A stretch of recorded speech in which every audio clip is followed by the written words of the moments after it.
CJ Flyer back with another YouTube video, and I cannot believe I have to make a YouTube video about this, but I do, because Philadelphia has some of the worst medical staff, management staff, coaching staff, everything. Just throw it in the trash. The process was thrown into the trash a long time ago. Philadelphia took a detour, and they went anti-process a few years ago. I don't know what they're doing. I really don't know what they're doing. Absolutely ridiculous. Paul George and Joel Embiid are going to miss the game tonight, and that means Philadelphia's top three players on their roster will not be playing. That's Tyrese Maxey, Paul George, Joel Embiid, their supposed big three, not playing tonight. This is starting to look worse than the Brooklyn Nets when they had Kyrie, Harden, and Durant. Like it's looking real bad. I don't know. We could possibly end up with a worst case, like a scenario that's worse than that. At least the Nets were competitive in the playoffs, even with those injuries. You know, Durant with the foot on the line could have beat the Bucks if he was like an inch further back. But that being said, what is going on in Philadelphia? This whole load management thing is absolutely ridiculous. I don't even see the point of the load management, so to speak, if you're not even going to be making a push for the postseason. Now, granted, the Eastern Conference is looking pretty weak right now. We go ahead and take a look at the standings here, and there's only two teams in the East with a winning record. As we've said before, even after last night's games, that is still the case. Only two teams, the Cleveland Cavaliers and the Boston Celtics. Three teams have a even record, 500 win percentage, 50% win percentage. And then we got the rest of the teams after that, all losing records in the East. Look, I don't know about you guys, but personally, I don't think there's any point in load management if you're not going to make the playoffs anyway. You may as well just fully heal, take all the time you need, get fully rested, recoup, and get ready to play 100% all the games later. If you got to do this thing where you got to be taking every other game off, how in the world are you even going to be prepared for the playoffs? I mean, there's times in the playoffs you're playing not back-to-back nights, but you might only have a one-day break in between some of these games. And you're not preparing yourself for that by taking all these games off during the regular season. Your body's not going to be prepared for it. I don't know what's up with Philly, man. Everyone talked about how there was the potential for issues when they got Paul George in the offseason. Granted, they didn't really have many other options, and he's better than Tobias Harris, which isn't saying much. But, what are they doing with this whole load management situation, man? I'd almost rather, especially with this win-loss record, I'd almost rather they just, if I'm a Philadelphia fan, just take 3 to 4 weeks off. Whatever you need. Get healed. Be 100%. I mean, this is pathetic. You look at last night's box score against the New York Knicks. I mean, the Knicks, they got a ton of great players. They're considered, preseason, they're considered one of the top two teams in the East. Right now, you could argue they're third with the Cavs, taking off, going nuclear with their undefeated record. But, push that aside. Brunson didn't even have that good of a game. But you had OG and Towns, having solid scoring nights. Look at Philadelphia, and I get it. He's a little bit rusty, hasn't really been playing. But you would still expect that the MVP from a couple years ago that's still technically within his prime and is the starting center on an NBA team would have much higher than what is this, 18% field goal percentage.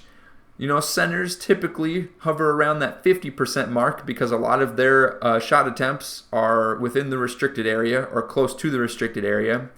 Now, I would say, 5 of the 11 shot attempts were three-pointers from Embiid. But if we looked, solely at 2-point attempts, he's still 1 of 6. I mean, there's no excuse for that. That's pathetic, to say the least. Paul George had a great game. I'll give him that. Paul George had a great game. We got the rookie Jared McCain carrying the bench on this team. Oh my goodness, man.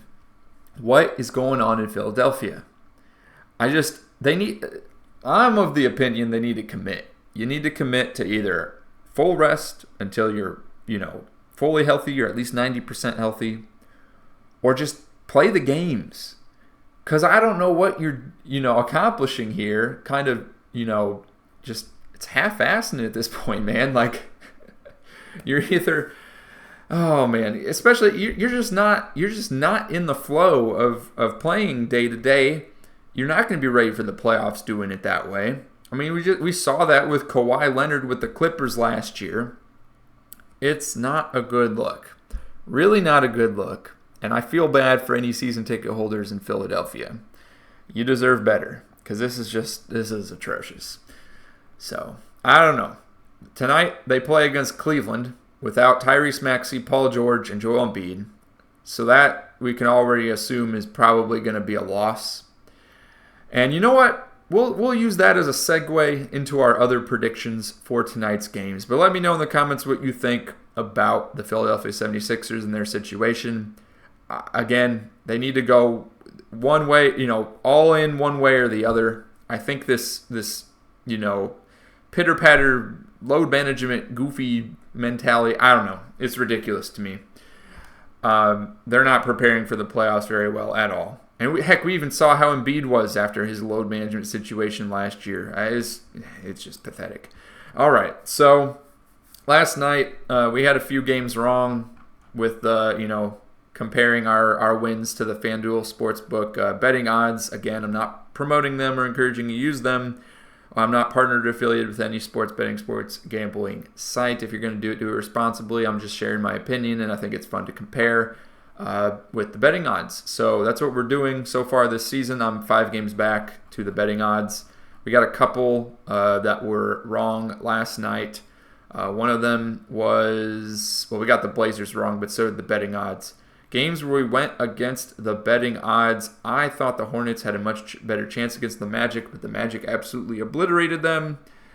And then, of course, the Raptors. I picked the Raptors to beat the Bucks because the Bucks have been weak recently, but the Bucks won by a significant margin, I believe.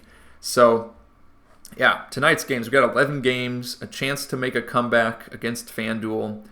So let's get right into it. The Magic on the second night of a back-to-back playing the Pacers. I am taking the Pacers on this one. Celtics Nets. They got to travel to Brooklyn after losing a nail-biter against the Hawks for an NBA Cup matchup.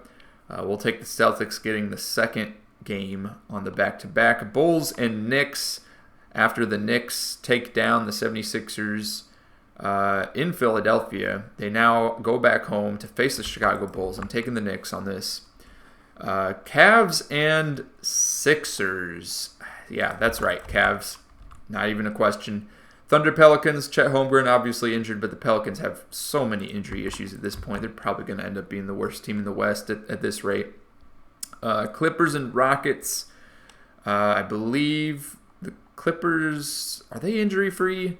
Let's go ahead and take a look at the Los Angeles Clippers and see what kind of injuries they got going on here. Okay, nothing too concerning. And then we'll go over to who was the other team again? I already forget. The Rockets, that's right, Houston. Houston's got Fred VanVleet day-to-day, if I remember correctly. He's still day-to-day. That's fine. Okay, so they're pretty much at full strength, both teams here. Houston's at home. Both teams, I believe, if we look at the standings right now, going to the West, Houston is looking pretty good. I've been a little bit bullish on them recently. And then the Clippers they're doing better than I expected. I'll give them that. But I still will take Houston winning this game at home. Pistons, Bucks. Can the Bucks win 2 in a row against subpar teams? Potentially. We'll give it to the Bucks. This might be a mistake, but Pistons. By the way, thoughts and prayers to Tim Hardaway Jr. Hope he's okay with the head bump. That was pretty brutal. Wizards and Spurs. I think we'll go ahead and give this one to the Spurs since they're at home. Lakers, Grizzlies. I know they don't have Ja Morant, but I kind of want to lean towards Grizzlies on this one. just because, I don't know, I just really like the, I think it's because I'm a Zach Edey fan, honestly, but we're going to give this to the Grizzlies. Timberwolves and Blazers, we'll give this one to the Wolves. They lost last night. It's back-to-back doubleheader in Portland. I think the Timberwolves get them back tonight. Suns and Kings, probably give this one. I know the Suns don't have Durant. I think the Suns can pull the upset on the road. Let's give it to them. Why not? And then let's go ahead and look at the FanDuel Sportsbook betting odds. Orlando's favored by a point. Maybe I need to stop doubting the magic here. Boston favored by 10. New York favored. Cleveland favored. OKC favored. Houston favored. Milwaukee favored. San Antonio favored. I knew the Lakers would be favored, but I'm still picking the upset on Memphis here. Minnesota favored. And Sacramento favored by a lot more than I imagined, even though Phoenix doesn't have Durant. But hey, I got to pick some upsets here if I'm gonna have make a comeback on FanDuel. And upsets happen all the time, and we just saw last night. You know, the Hawks beating the Celtics. We had the Pistons winning. So you just never know. Any given night in the NBA could be exciting. But let me know what you think in the comments down below, and click one of the videos on your screen right now for some more NBA discussion.